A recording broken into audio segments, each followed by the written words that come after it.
Okay, let's give you the grid for 250 National. Angus Fender, who we spoke to a little earlier today, he's starting on pole position alongside Martin Smith. Then we have Jack Love and Philip Scott on row number 2. Matt Duncan is on row 3 with Aaron Powell.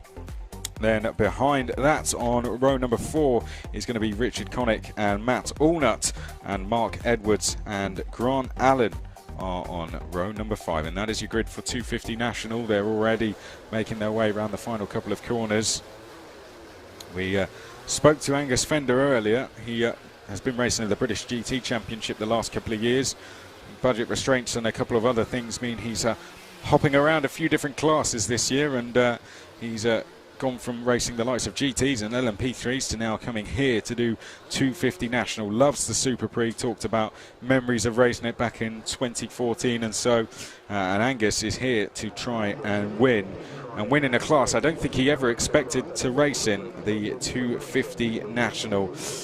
He's going to be to the right-hand side of your screen in the 67. Martin Smith is to the left, and they are go. And a good start there from Smith. A poor start from Angus Fender. I think someone might have jumped the start, but overall we're all away safely as they come now through turn number 3 and up towards turn number 4. And it's the number 56 of Martin Smith who is leading, but there is a long way to go in this race. 10 minutes plus 1 lap, and Angus Fender is already back into second. Oh dear, we've had a problem there. That's Martin Smith has pulled up coming out of the hairpin, and Martin Smith, I don't think he's going to finish this race, unfortunately. Well, that hands the lead straight back to Angus Fender.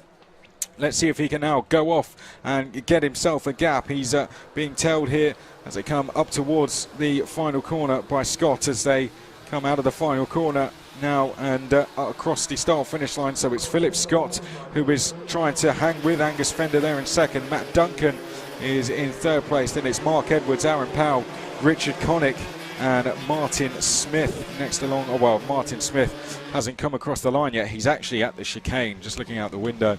So we're only going to have 6 runners out there as we see a change for 4th place, and that was Powell trying to get through to 4th, and at the second attempt on the exit he manages to get that done.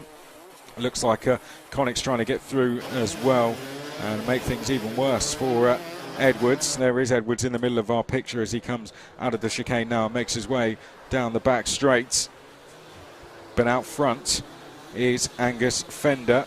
Let's see what happens in terms of this gap now. Is it extending? Yes, it's doubled on that last lap. So Angus Fender's not running away with this by any means, but he's certainly getting into a rhythm here. But we are watching the battle for 5th place.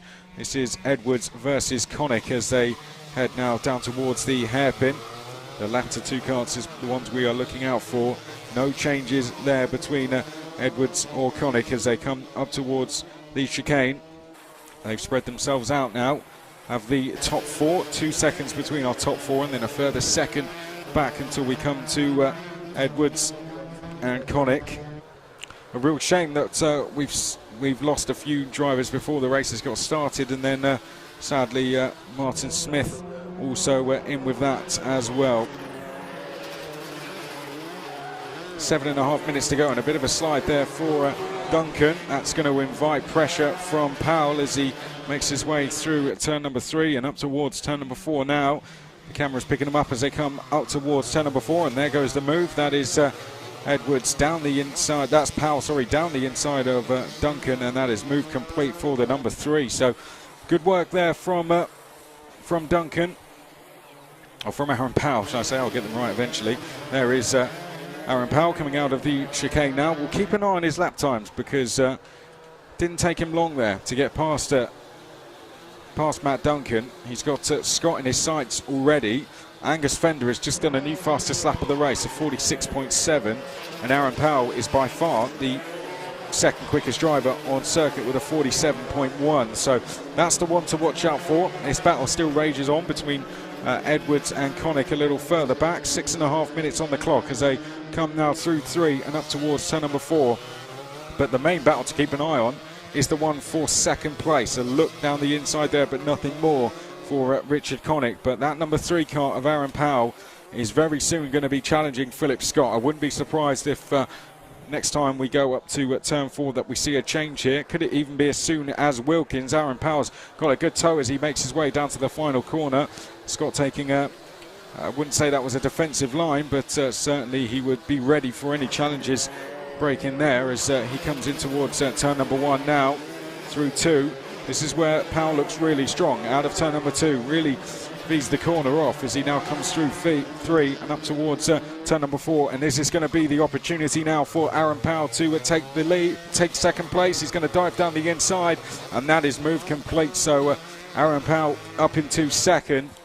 I'm not sure if he's got enough in him now to chase down Angus Fender, but one mistake from Angus Fender and Aaron Powell could very quickly be with him. But this has been a good drive from the number 3, who's clearly had a little bit of hard work so far this weekend, but things finally falling into his favour now, and he's managed to take advantage and move his way up into second place.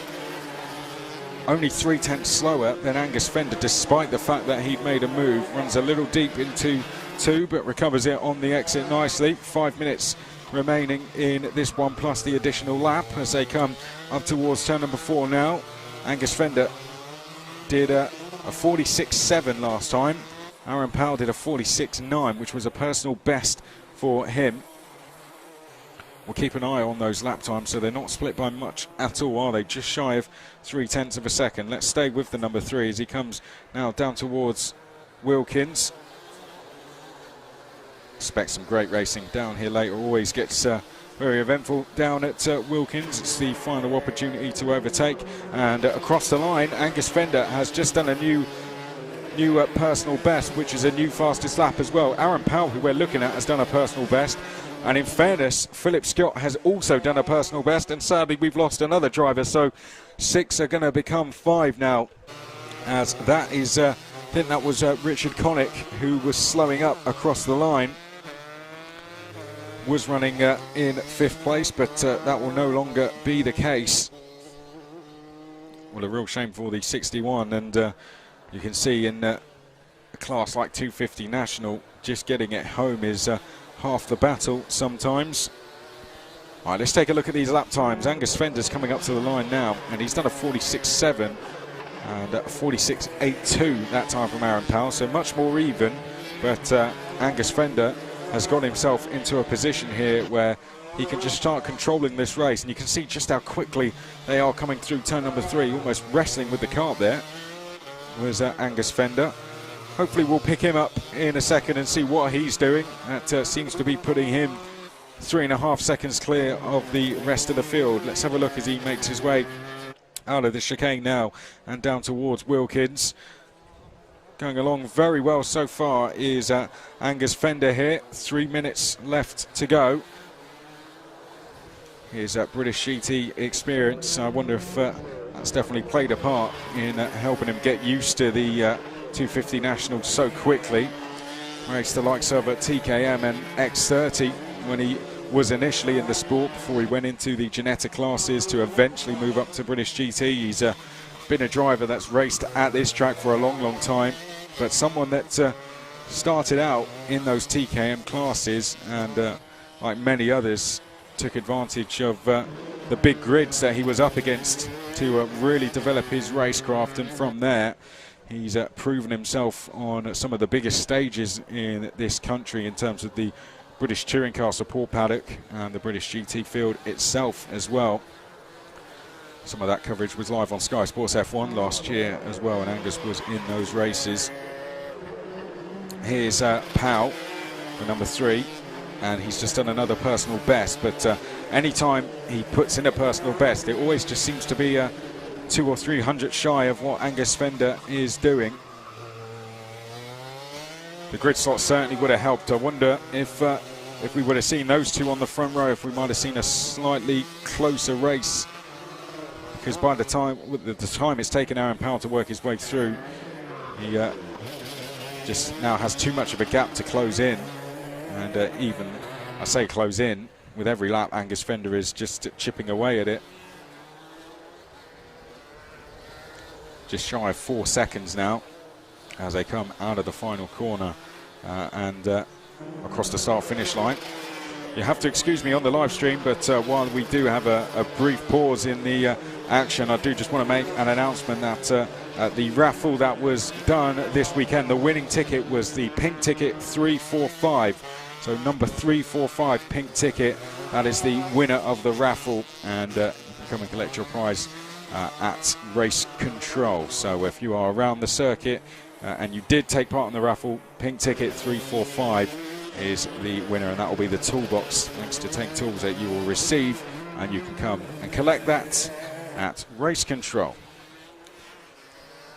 Well, back to the stream. We're looking at the number 64 here of Philip Scott. We're getting into the final couple of laps of this race now.